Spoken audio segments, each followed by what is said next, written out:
Welcome back to another episode of Relive Sports Center, man. As you can see, we coming at y'all with our weekly edition of Third and Long. So we decided to do this episode a little different. We're going to do a recap from last week's episode, which were the Week 10 scores, and we're going to do a separate video where we're going to kind of just be doing a preview and predictions of the brackets, the playoff brackets that's going to be upcoming. So we're just going to kind of chop them up into two, just to give y'all 2 for 1 in a sense for this week. A third and long playoff edition. Yeah. Ain't gonna lie. Crazy thing about it was I really wanted to do it like that to begin with. So when you was like, so how you want to do it? You want to just do the recap? I was like, you talking about recap today and the playoffs tomorrow? You're like, yeah. I was like, oh yeah, that's what I was talking about right there. That's why. I mean, I know normally we'll have like the first set where we do a recap and then we'll do predictions. But then I'm like, well, playoffs a little bit different format, so hey, we just do a playoff show. It allows us to talk a little bit more into elaborate. So we didn't do the board. So basically, this was obviously when we doing like our predictions. We'll have like the teams, the games that's going to be coming up, and we'll give our prediction on it. So we didn't do it for this video, but we'll be doing it for the next video. But we finished off the last week. I ended up going 15-5. He ended up going 17-3. I don't know exactly what that's totaled up to. I didn't total that, but I know you ended up winning. I think you said we was tied up. I think we were tied neck to neck going into this week. So now we still got the playoffs coming, so that's when I'm gonna try to get my little momentum going a little bit, man. But man, we're gonna go ahead and jump straight into it. We got anything you want to say? Nah, man, let's get it. We're gonna jump straight into it, man. So we're gonna start with Division 2 5A. We're gonna start off with Ruston versus West Monroe. Now up top. Yeah. We're gonna get kicked off early with this one. Now I would say overall, from an entertaining standpoint, it was a very entertaining game. Up and down game, momentum shifts and things of that nature. But for me, I like defense. I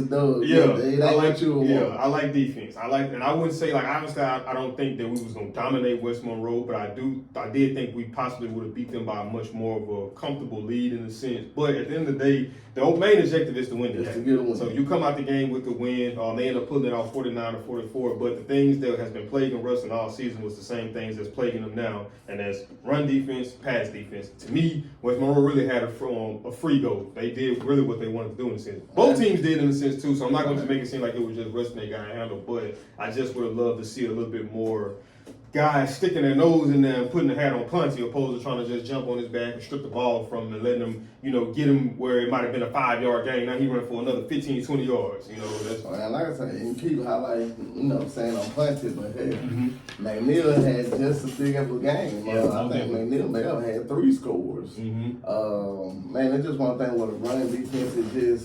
It wasn't there. I know you said they could kind of do what they want. I would say not really, because I know without a shadow of doubt they want to get Trey Davis the ball, and they kind of took that away from him in a sense. Of course, he made some plays. Or do you think it's one of the things where they say like this? Well, we don't really need him that much for this game because we have to do much running. Because in that case, you ain't gonna do. Technically, you didn't have to use him as much. But if you could put up a point with him with a deep ball, you was gonna put up a point. And they kind of tried on some plays, but just went out, man. Like I say, you happy that you won the game, but then you look at how you won it. Yeah, I don't think you're happy with that, especially going into the playoffs, man. Big X factor. Paul gets 4 touchdowns, man. Kid really been balling. 2 of them from special teams. It's easy to say that if you don't get them 2 special team touchdowns, you lose the game. But what we say, it's 3 aspects or 3 phases of the game, and it was one of them that they kind of excelled in. Like I say, Paul had 2 more touchdowns on ground. We lost them, for the playoffs. But Kid playing hard, man. He ended up getting a lot of player of the weeks this week for multiple different broadcasts or whatever, in which he highly deserves or whatever. So, and the crazy thing about that, and I ain't even put it into perspective, all 4 of them was in the first half. I was like, man, that's crazy. That's crazy. That's crazy because he went down midway through the third. Man, defense just got to get going, man. I know the other week you asked, is it fixable? And I said yes, but it's like, I'm not seeing no improvement, man. I don't know if it's, the lack of gap schemes, run fits, or things like this. It's not, I can't just say, it was just West Monroe that's done it, because every team that we've played, honestly, they really had their way with us running the ball. And if anything, like to me, like we always even talked about this with the Washita game, you even seen it then, Washita just wouldn't follow through with it. They just stopped running the ball. You know, but when you ran up against Ash had success running, then they started trying to pass, and they said, hold up, look, man, we're going to stick to what's working is this ground game, and they just started running it down their throat, and then you seen the same thing that happened with West Monroe, so that in terms of... And even with West Monroe, if you ask me, I feel like Punty could have went for almost 200-something yards, because it was like he did McNeil was having a good game, but it was like with Punty, it was like we were scared to get in front of them. And I seen whatever, like, you know, just sharing possessions, you know, getting on that little schematic of things. But I don't know. I would have stuck with Punter a little more if it was me, because it looked like we didn't want no parts of him at all. Like, they wasn't scared to tackle McNeil. When McNeil broke, of course, he was gone. But it was like Punter, they weren't even trying to get in front of Punter. Most definitely. And I would say, too, I wouldn't go as far as to say they had their way with him. Because like, even every game that Ruston has played, they've had moments where they would get stops, but it's just like it just wasn't consistent. Yeah, it wasn't consistency, enough consistency with it. So it's like if they can just look at, okay, this is what we're doing to get these stops, and let's just build off of that, I think that it would make them a much better defensive team. But I mean, I can't remember last time they had that much points scored on them at home, and man, I don't know how long. Like, honestly, because no team put that many points up on them last year. We know they didn't have the state championship year. And then, like I said, looking at district, and it's crazy. It's like, as far as points for, man, you look at the district, we're like next to last. The only other team under is of course Powell. Now, ironically, we're number one in points for, man, and by a nice little margin, and that was shocking to me. They never seemed like we just had that many, but I guess, you know, you add up points against West Monroe, high scoring game, put up some points against Neville. Of course, we ran the scoreboard up on Pineville. And then they put up some points against Ash, too. Right. I mean, what 21-3. Finished the game off 28. I guess so. But, yeah, actually, in the district is growing, man. So it says a lot of the talent that we got. And that's what I was telling you the other day. Like, I know we both critical of how the offense be running and like, man, we could do this, we could do that, we could do this. But when you look at it in hindsight, it's like, they done scored the most in the district. So it's like, maybe it does work more than, you know, kind of what we do. But, you know, it's like we say, it ain't what you call, it's when you call it, in a sense, and stuff like that. And, you know, we dug in the bag a little bit, got some trick plays in there. And like I say,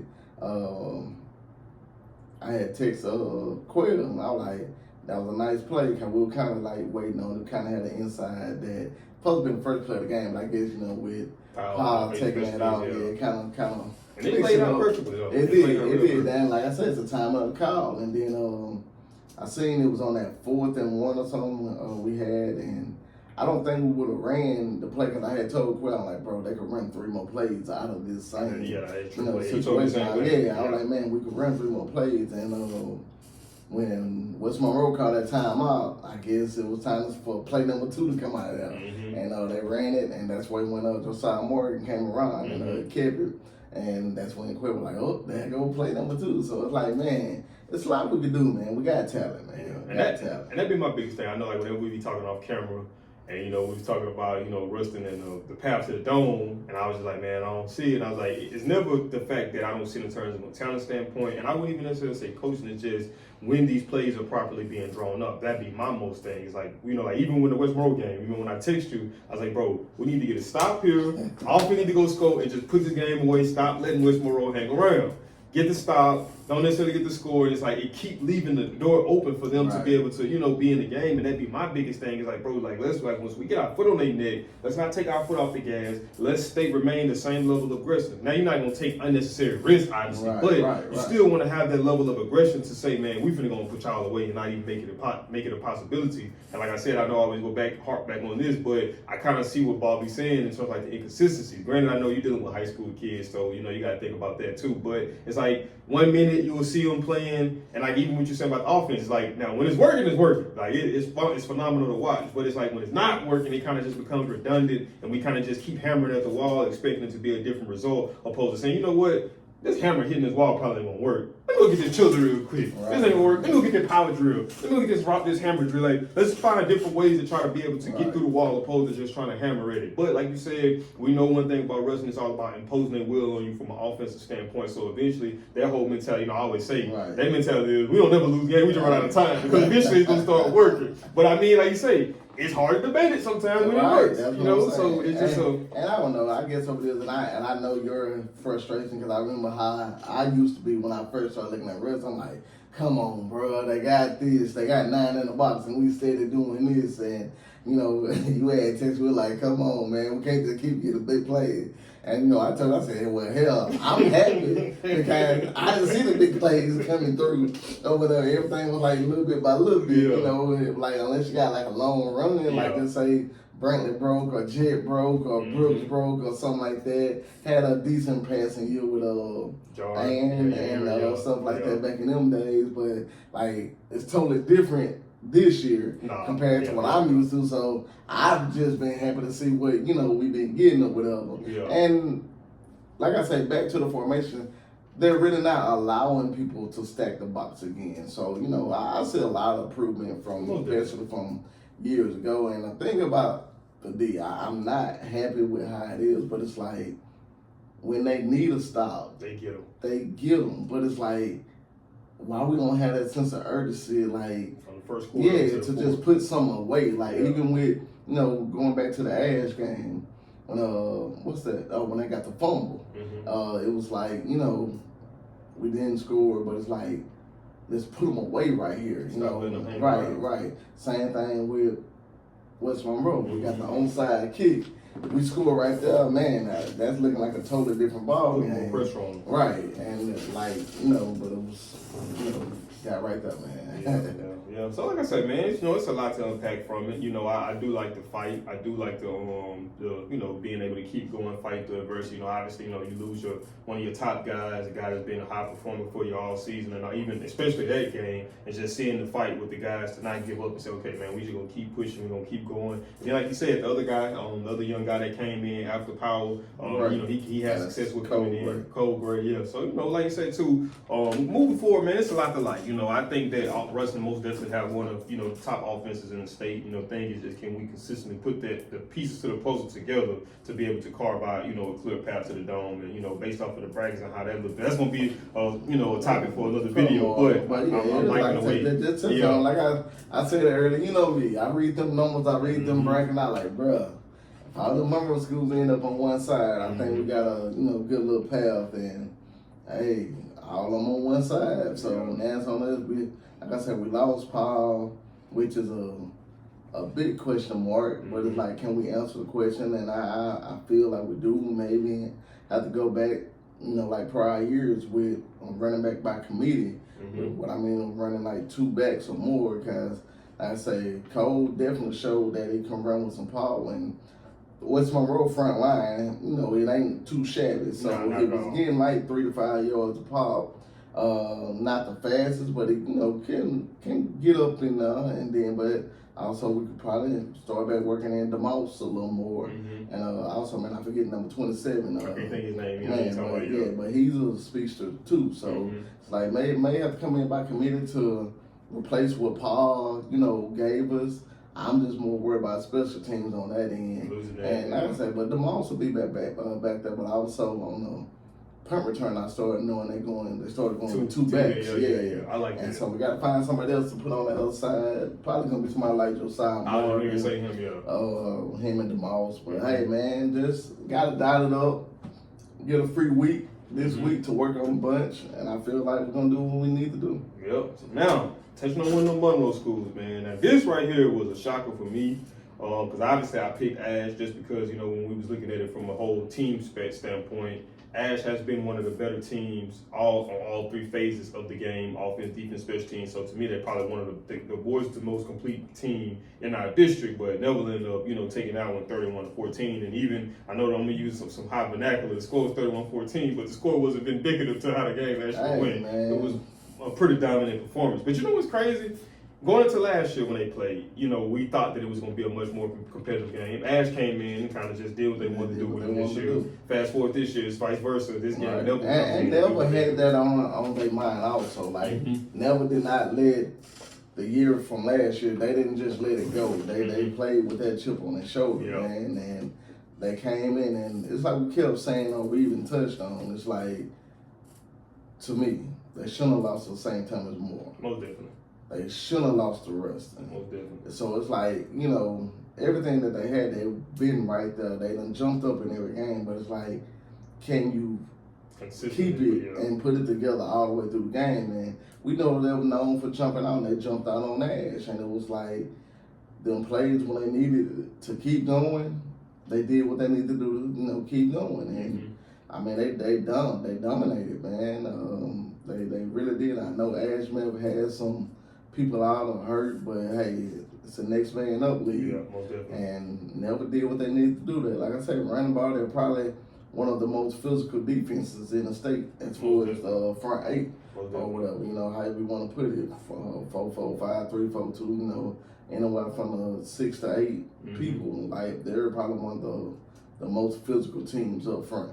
Yeah, and I love how Coach Collins just dials up the defense. He moved, like, even when we went back in college looking at the Washington game, you had Juju lined up outside as a corner, but he puts those guys in different places to where it's kind of hard to understand exactly what they're going to do. You see him blitzing Jay Reed one play. He blitzing Juju one play. He blitzing Juju and Jay Reed one play. Then you see when they get them in long yardage situations, they convert to a 3-4, just rush 3 and drop 7 back into pass coverage. So I like the versatility that they have in terms of their play calling. But like I said, man, Ash Connor, to me, it was almost like a replica of what they did against Destrehan. Remember I texted the game against Destrehan, I was like, bro, like Ash kind of hurting themselves in a lot of ways. I feel like that game they could have probably won by a little bit more, but I mean, it was a lot of just pre-snap penalties, false starts, formation lineups, and things like that. And those are things that push you behind the sticks. And then when you're going up against a team like Neville, that's that stout up front, you don't want to go backwards, you want to try to go forward. Because it's already hard enough to go forward as it is. You know what I mean? Now, one person I would say that stood out had a pretty good game to me was Fontenot. Like, I seen what I've been saying that I seen in him from the beginning. Like I was talking to LeVance, I was like, man, Fontenot, like just seeing how big that kid got over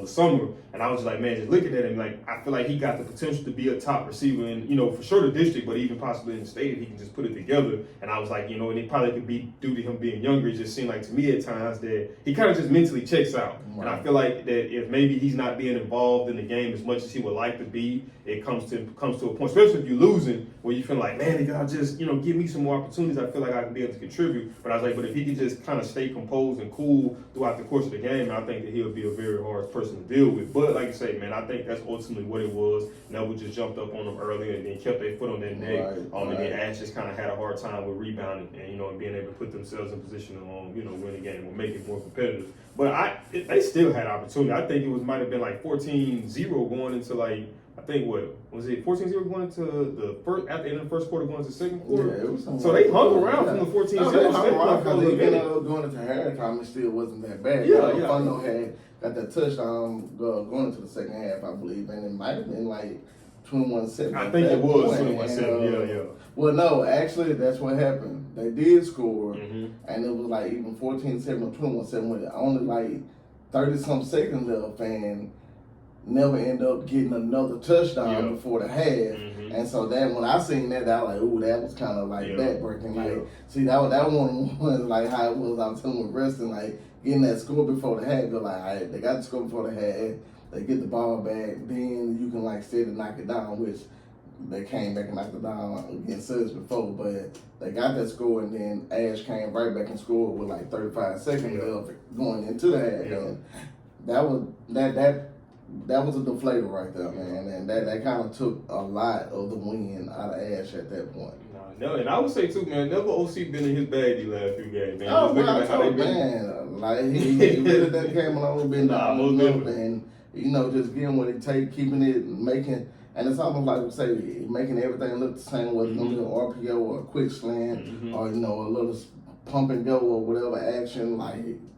He's doing what he needs to do to keep them guessing. And he does a good job too at utilizing them running backs out the backfield. That's how he Right. keep West Monroe alive. I know they capitalize on Ash in that game as well with some of that same stuff too. So I've been liking what I've been seeing from them. This one we're not gonna even bother to touch on. Washita versus Palm Boom. Washita ended up destroying them 56-0. So we're gonna go ahead and skip over that. Man, I ain't had to try to pick on them because y'all won in a couple of weeks, bro.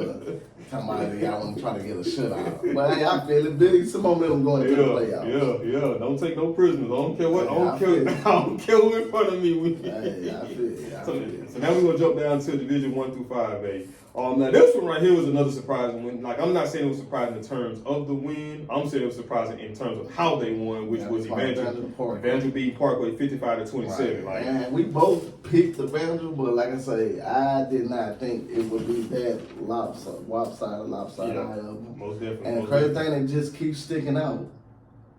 Defense. Evangel done got a defense from somewhere, bro. Yeah. Nah, most definitely. Like considering that they held Parkway. Now I think I was looking at Facebook or some little comment thread, where people was like, well, we was hurting ourselves in a lot of ways. And I mean, obviously that comes with the game. You got to be able to overplay those things, But like I say, man, holding Parkway to 27 points to me, that's a win in itself. I mean, I think Huntington was another team that they held. I ain't gonna say holding 27 kind of a lot in football, but for it to be Shreveport, because this was last year, right. Let's go with it about 60 to 50.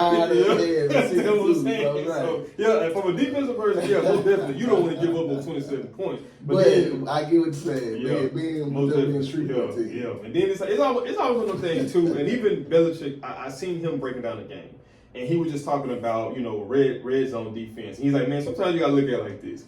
Team offenses are good, so sometimes that they're going to be able to score and they're going to be able to get to the red zone. It's just about how do we adjust to covering them in the red zone, because when you're going against good offenses, man, they're going to move the ball and they're probably going to put up some points, you know what I mean? I think Parkway by far is one of the offenses that does have the pieces, because I know that quarterback that they got, I think they said he was hurt last year. So seeing him play, that boy's out there throwing some dots too. And, I was big on number 88 too. So I think that's. I definitely got a nice receiver. So that was a nice win right there for them. So now we're gonna jump on down to Shreve versus Bird. Now this one right here, I don't know. I be trying to put the math together in my head. Now granted, this is a rivalry game, I get it. But Shreve ended up putting that game on 35-27. But it's just like, it's like whenever I think to myself, okay, well, Bird ain't looking too good this year. This might be a game that I feel like might get out of hand. They either win the game or make it a competitive game. But then when it be the games where I be thinking, well, knowing what I know about them, I think they still gonna take this game and end up losing that game. So, just seeing that. But then, like I say too, we know one thing about Bird is that it's going to be the slow and steady physical style, triple option, fair offense. Like I say, if you don't have the defense to stop what they do or maintain what they do, it'll be very hard for you. Right, and so what it does, if you're not getting them off the field, the ball is constantly in Bird hands. And so basically the clock is constantly running. Mm-hmm. So it allows them to keep the game close. And like I say, it's a big rivalry game too, and you know as well as I do, rivalry games can go anyway. You might as well throw the records out the window. I mean, hey, people come to play on them rivalry games, man. It just, if you can get them to play like that week in, week out, regardless of who you playing, that's what you want. Right, but when it comes to a game like that, bro, I don't care if the team was 0-10 and the other was 10-0. Mm-hmm. I guarantee you when they line up and play, unless it's just head and shoulders above, right. It's just gonna be a West Side. So the next game we got after that district, we got Airline versus Huntington. Airline ended up winning that game 34-27. I mean, I would say this new Airline offense, obviously you're losing Ben Taylor and probably some other pieces, maybe on the offensive line and stuff like that. We so used to them, probably putting up 60-some points a game. We kind of seen their scoring take a decline. But for the most part, they've still been a pretty consistent team in Division 1 through 5A. So in this game, we had Natchitoches Central versus Benton. Natchitoches Central ended up putting that game off 27-13. It's just been one of them down, right? One of them down years for Benton. Say down. Well, it's, I don't know. It might be looking a little more up, but it just, I just want to see Malachi just get a little bit more, and it ain't on him in a sense. Yeah. It's like he scores, or runs the offense to get scores, but like the defense just don't got enough to stop people. And that even puts more pressure on him, because obviously one way to help out your quarterback is, having a consistent run game, and for two, having a defense that can get stops, but if the defense can't get stops, now even from a quarterback, thinking I know him how I might think I know him, it's almost one of the things where I know, like, okay, bro, I'm gonna have to put up some points, you know, Right, because no right. disrespect to my defense, I know we're probably not gonna get that many stops. And it's like, if I don't match them and what they're scoring in terms of points, we lose this football game. So now that leads to you having to start forcing things, that leads you having to kind of do things that's kind of uncharacteristic of you from a quarterback's perspective. So it could possibly be one of them things that's kind of hurting them in a sense. So now we're gonna jump down to Division 8 to 5A. You know, we got Destrehan versus Thibodeau. Destrehan, you know, pretty much had their way with them, 49-26. Now Destrehan is one of them teams that I do believe is a very well-rounded team from an offensive standpoint.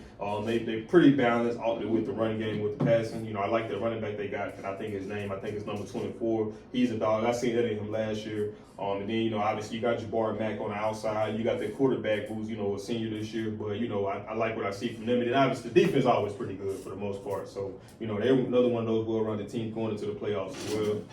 And with Destrehan, it's kind of one of them things where I definitely had them on, like, you know, my top teams in the state list. Mm-hmm. And it was like when they came out and played Ash, they just looked at flat. Because I really thought, you know, I had picked Destrehan over Ash that game. And, you know, I knew the quarterback was a senior, had two good receivers that was coming through. But, of course, they lost one to Carr. But the others still there, like I say, Jabari Mack. So I was like, but I don't know. After they lost to Ash, it kind of felt like they had fell off. But once we hear at the end of the season, they really didn't. Yeah, I think they finished the season off 8-2. Yeah, it was 8-2. They had 8-2 and got number 3 seed going to the playoffs. So luckily, if I see them, I won't have to send them to the championship. So I'll let them keep working over there. But Destrehan still ended up being one of the better teams in the state. They're most definitely one of my teams I can see making the push to state again. I'm just going to be honest with you. So now, man, we're going to jump down to another one of the hard districts in the state, man. That's the Catholic League. So we're going to start off with Edna Carr. You got Edna Carr going up against Rommel. Carr ended up winning that game 35-14. But I remember I texted you. I was like, bro, what games you watching? And you was like, I'm playing the game, but I'm going to check out this game. So I was like, man, you know they showing the Carr and Rumble. And you told me, I'm not going to watch it. I don't want to watch that game. It ain't going to be no close game. So I'm studying watching the game. I text you, hey bro, Rumble up 7-0. I text you back, hey bro, Rumble up 14-0. And you told me, hold on, let me go. It's sparked my interest at that point.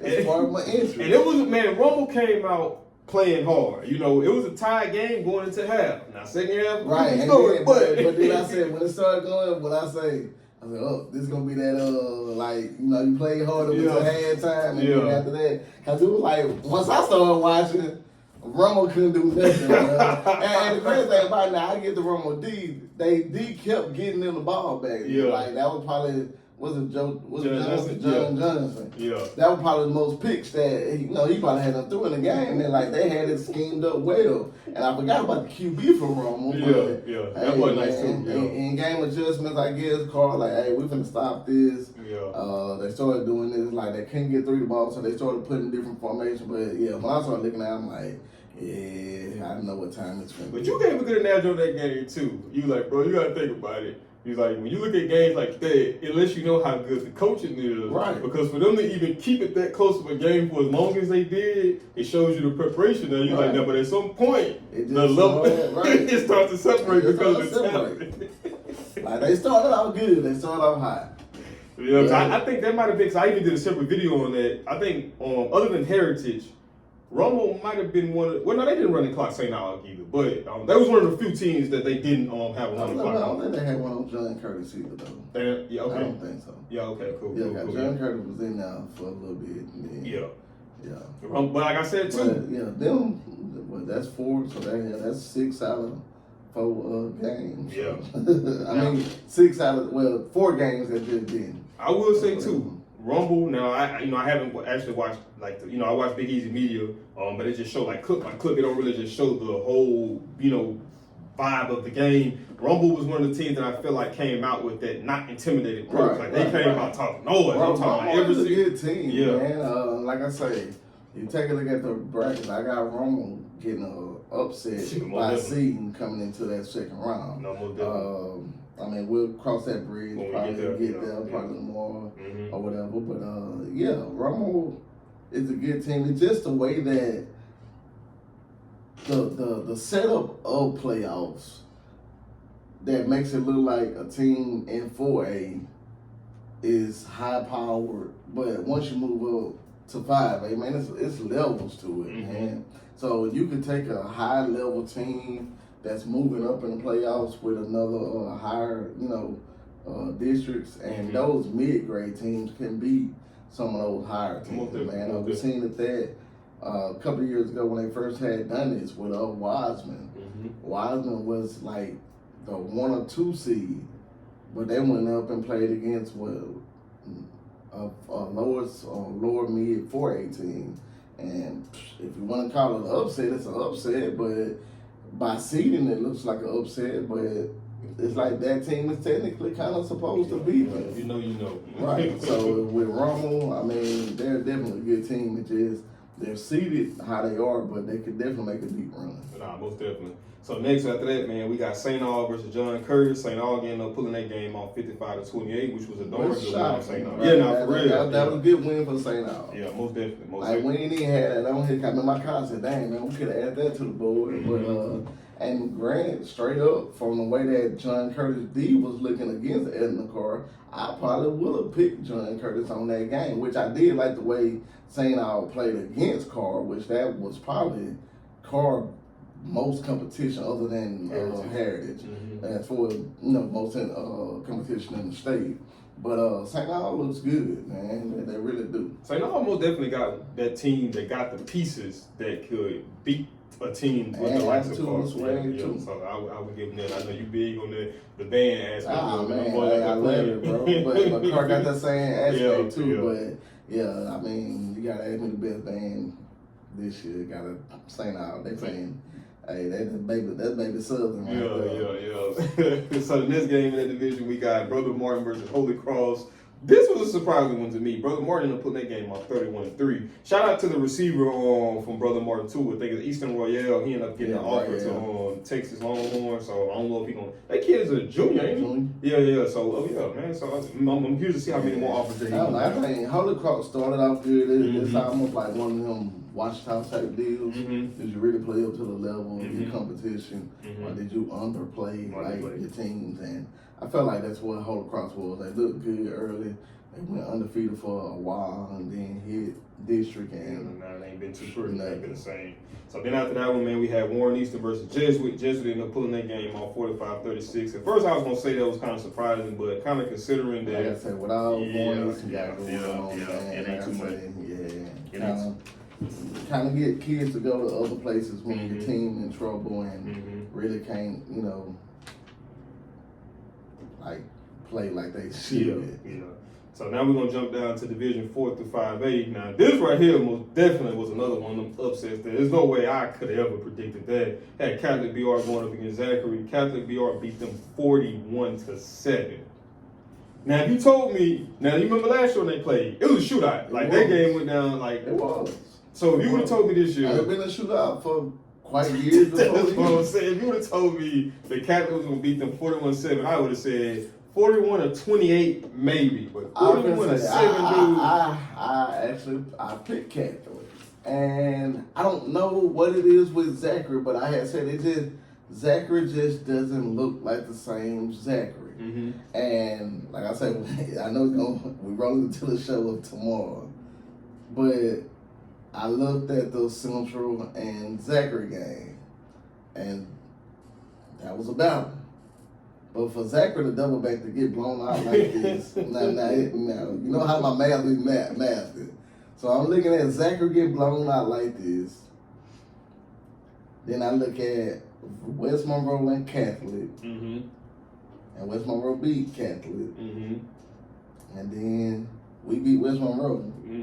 So that means if I gotta play Zachary Central, I should be alright, man. But hey, that's another story. We're gonna talk about that. But yeah, man, but Zachary just don't look like the same Zachary. And like I say, I'm kind of about like you. I feel Catholic would win from looking at both teams, and I would have went more of a 35-14 type score. 21, about 14-21 points. But yeah, that got kind of ugly. When I turned it on, like, bro, 41-7, like, ooh. Yeah, that was just ugly. I know they lost they running back to Ruston. I'm not quite sure who else they lost. I think they might have lost some couple of receivers and stuff like that. But nevertheless, you know, you got to work with what you can work with. And man, just getting beat, especially district game 41-7, heading into the playoffs, that ain't necessarily where you want to be, because almost one of them things that are your players kind of mentally checked out to it. Right, you get your butt whooped that bad, man, you kind of start to kind of second guess yourself. That may be a losing streak for them. That's what I'm saying. So maybe on a 2-game losing streak too. Yeah, considering what we've known from Zachary over the last few years, you know, that's kind of just high contenders. Yeah, most definitely.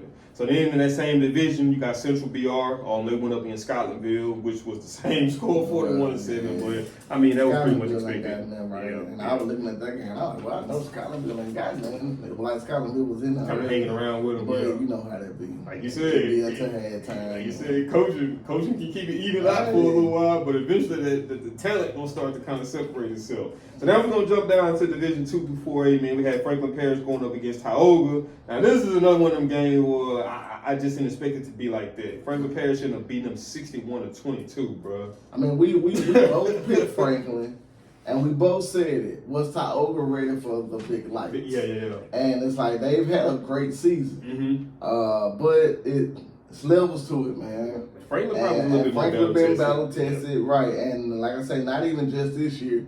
They've been built up for years for this type of game and stuff like that. And Tioga just ain't. So I don't know if they had to go. I can't remember if they went to Franklin Parish but if Tioga went to Franklin Parish, man, that's a crazy crowd out there, bro. I mean, I'm just saying, if you don't remember, that's when a couple of years ago when Carol had a good team that went out there and they had fighting in the stands. Okay, that was that team. Yeah, that was bro. It can get hectic over there, bro. So, hey, Tioga might not have been used to it.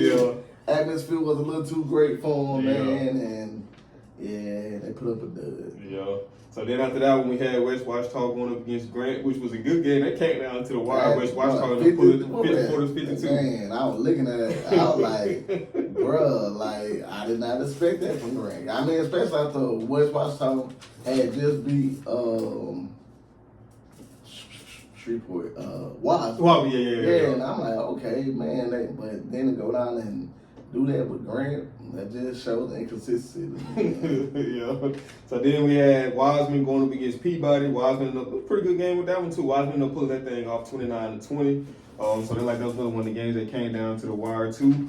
So now we're gonna jump down to Division 1 through 3A. So we're gonna start that one off with Sterlington versus Union. Sterlington, pulling that game off 42-7, which I pretty much figured. And I was talking to one of our guys we work with. He graduated from Sterlington, and I was just telling him, man, based off what I've seen, I see Sterlington back in the state championship game. Now, depending on how the brackets fall and who they end up beating up there, winning probably could be a different story. But getting there, I mean, I just don't see too many roadblocks in that pathway to get back to the state.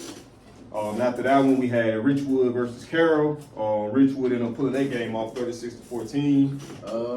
Shout out to quarterback Trey Lane. Like I said, we touched on him a little bit last week. He had just got the offer in basketball, and we touched on his quarterback skills, and he dimed up some. I think he had what was that score? 36-14. Yeah, I think he had 4 passing touchdowns. So. It was diamond some up, man, and they came out with that dub. Okay, yeah. That was a nice little win for them, yeah. So then we're going to jump down to Division 1 to 2A. You had Homer, and this one was a surprising one to me.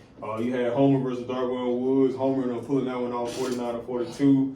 I most definitely wasn't expecting that one. One of our guys I work with, I called him Homer. I be messing with him. I was like, boy, y'all not pulling that thing off. I'm just seeing the smile on his face. He was happy. I think that was the game we both took an L on. We both picked Dartmouth. Yeah.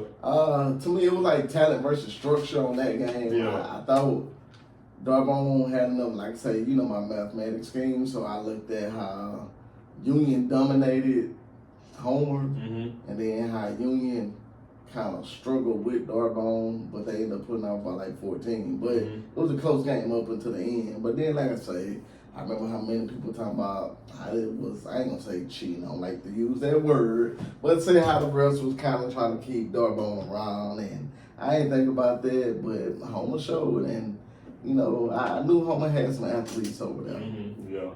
Now this one right here, now we're gonna drop down to Division 2 through 2A. Now this one right here, I had kind of caught you off guard with, based off of how my boy was looking. You told myself, hold up, well, who ain't gonna play it? And then I was like, I talked to him. He told myself, boy, I know the But I think when you said it last week, I'm like, why we even picking the game? But we're like, okay, Mango people been kind of chiming in, so we got them on the list. And then I came in here because I'm like, hell, they not really playing Oak Grove, they not really playing Oak City, they ain't got nobody else. And I walked in, I seen the exits on Mangum name. I'm like, hold up, bro. Who the hell Mangum play? You said Dead Hot Charter? I'm like, bro, ain't no way in hell they lost that game, dog. Like, ain't no way. I was like, man, hey, what's saying? We got a stat check. Mangum ended up beating them 49-8. Hey, I was like, hell nah. I'm like, he must have been here playing these games today. I was like, April Fool. Nah, bro. You know, like I said, they earned my respect when they beat Oak Grove. So for real. And that's what I'm saying. Like, it wasn't nowhere in hell they lost to Dead Hot Charter, bro. So now we're gonna jump down to Division 2 to 2A. You had Oak Grove versus Washita Christian, OCS, whatever you want to call them, and Oak Grove ended up pulling that game off 34-21. Now that was one of the games that I was more interested in looking at versus Carr. And man. Another one of them atmosphere type deals, bro. Like, you know, I told you, the atmosphere is different when you go to Oak Grove. And they went over there, and man, Oak Grove, man, I turned it on that game, like they say, standing room only. Like, they were packed out in that thing, man. You know, they got the black and white. I thought I was looking at Friday Night Lights with Odessa Spirit, man. The way it was looking. I was like, man, hey, they had it packed out, and like, they jumped out early. And OCS tried to settle in and tried to get it, but it was like how I said with the Ash thing, like OCS had scored right before the half, but before the half could get Oak Grove had them put them letting in there, so man. just kept the momentum on their side. It just took their out of them. Yeah, nah, most definitely.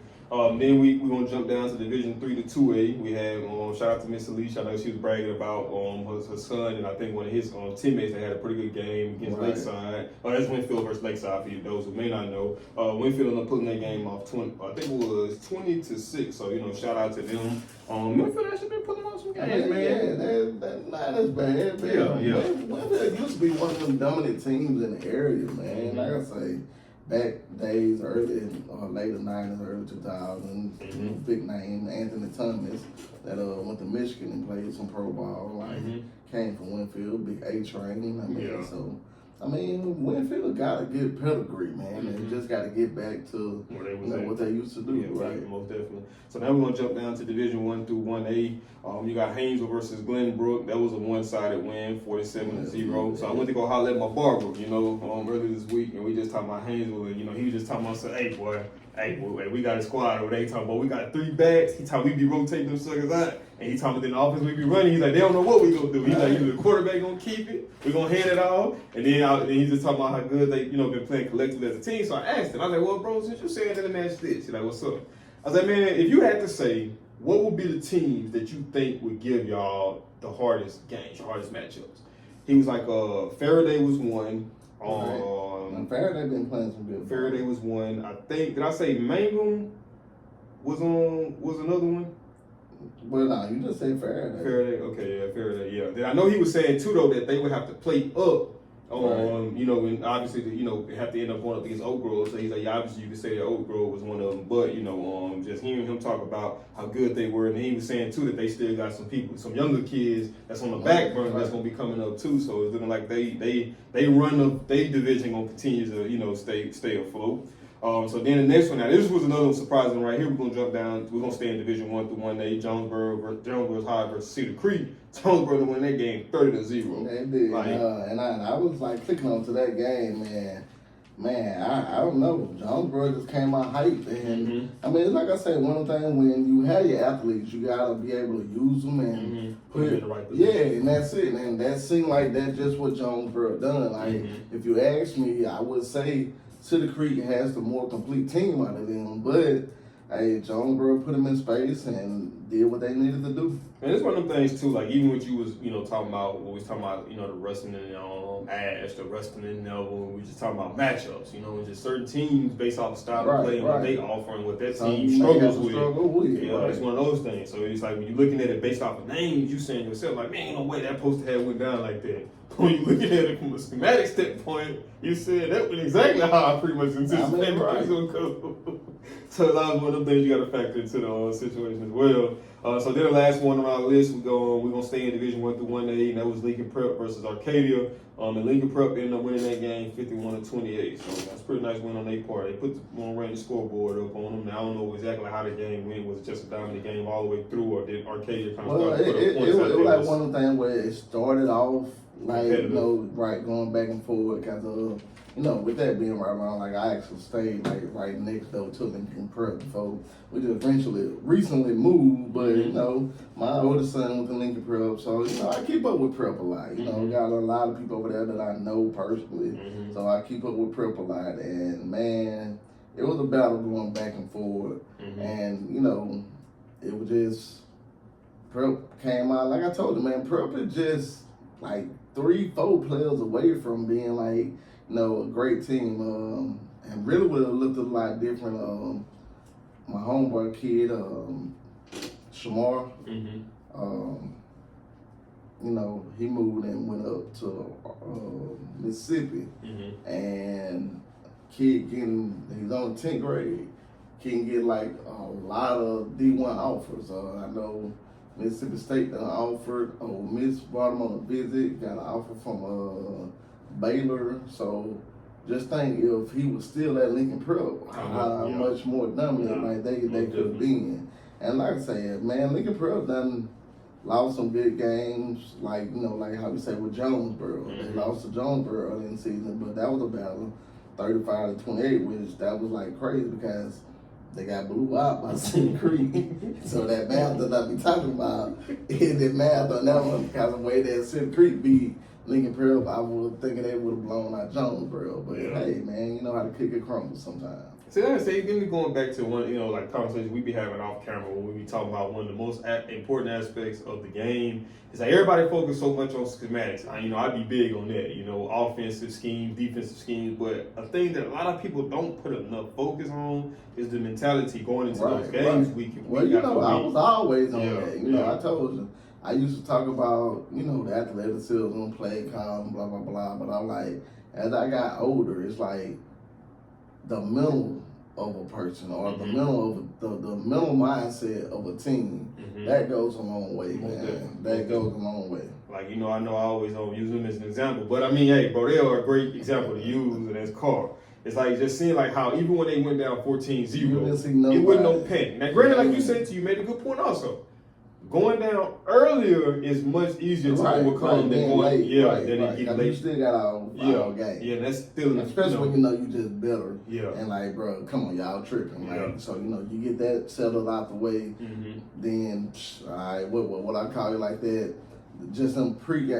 It ain't even jitters. It's just like that underdog team just come out and the top team may be half-assing at that moment, but like I said, hey, bro, let's quit playing. Come on. I think it's one of them things too. It's almost like a boxing fight where you got some boxers that be like, "Boy, I'm finna come in and do what I do swinging. It don't matter because it's a win-win for you." And then you got some boxers that like, "Nah, I'm gonna come out and get a feel for the situation and see exactly what it is, before I just go jump all the way out there in that water." And it's like I say, Cards one of them teams to me that they come out guns blazing. They don't give a darn who they going up against, but it's just like a different mental approach, in a sense, opposed to kind of being a little bit more withdrawn. But then I think ultimately, man, what it comes down to, and another thing that outside of the mental, which could be a part of it, is what you do on Monday, Tuesday, Wednesday, Thursday is a direct reflection of what you will be doing on Friday. So when you see some teams that is inconsistent, one week they look up, one week they look down, a lot of that can be throughout practice. You know what I mean? Right. I mean, and like I say, that goes back to that minimum of are the coaches allowing them to do it with that?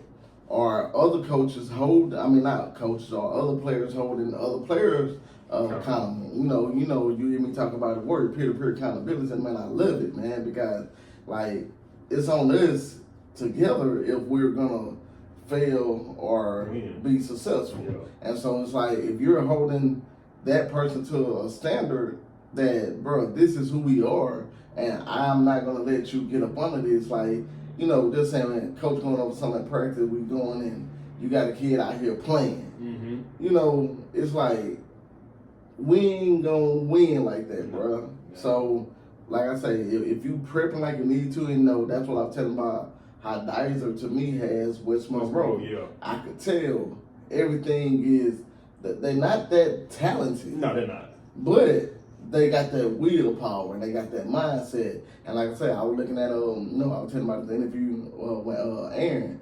Like I say, he putting it into them.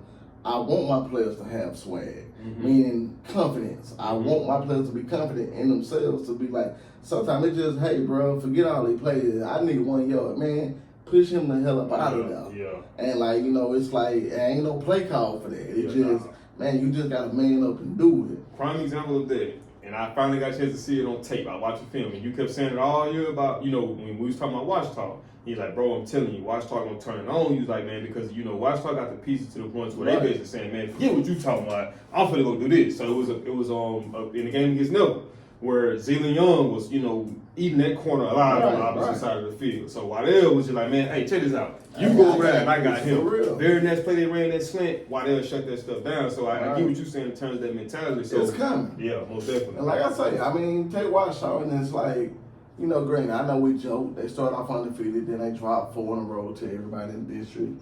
Can't beat nobody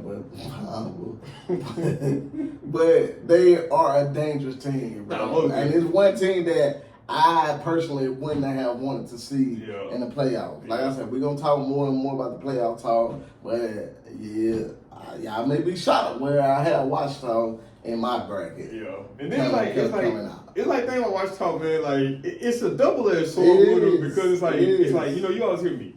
I'm big on structure.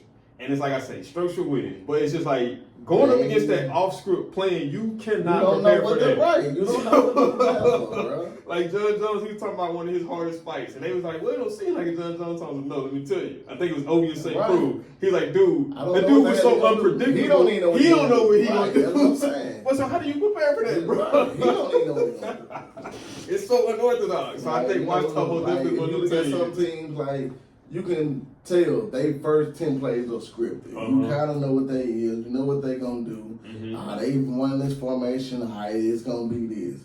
Bro, you don't get that from them. you don't know what it is. Like, they'll come out with something like, man, I ain't never even seen this before. Like, you know. And then you got the fact of Connor, man. Just looking at how quick and fast he shifted that dude. Man, that dude is fast, man. I just be looking at the zigzagging. Like, you got defenders that have him, but it's just like, how do you tackle that in space? Like, I don't think, like I said, we're getting into it, but man, I don't think if Connor just thinks just a little bit more, like, you know, the games I have seen him now, just throwing that pick right at the end, man. Like, man, live for another down. But you know, that got to be the coaches putting that in their heads, man. You ain't got to get it all in one play. You know, and I know his dad is on him, but sometimes it's just different hearing from someone outside of the house, you know, of your household. You know, because like I said, I had athletes and I could tell them this till I'm blue in the face, and they ain't trying to hear it, but somebody come tell them the same thing. Like, bro, I told you that 3 weeks ago. But it's like, you know, hey, it is what it is. I know how it goes, bro. You know. But, man, you know, that's it for this week's our final week of the regular season, a third and long, a little week 10 recap. Like I said, I know the structure of this video is a little different than what y'all are used to because we didn't do the predictions. But most definitely, we got that coming up tomorrow. We're going to be doing pre-game predictions and kind of just talking about the brackets and the way that they set up. So we just wanted to kind of give y'all a 2-in-1, you know, give y'all 2 uploads in 1 week, you know. So, man, if you guys did enjoy this video, man, do us a big favor, man. Smash that thumbs up button. Also, if you're new to the channel, make sure you subscribe. When you subscribe, make sure that you click that notification bell where you be notified every time we upload. And I'll see y'all in the next video.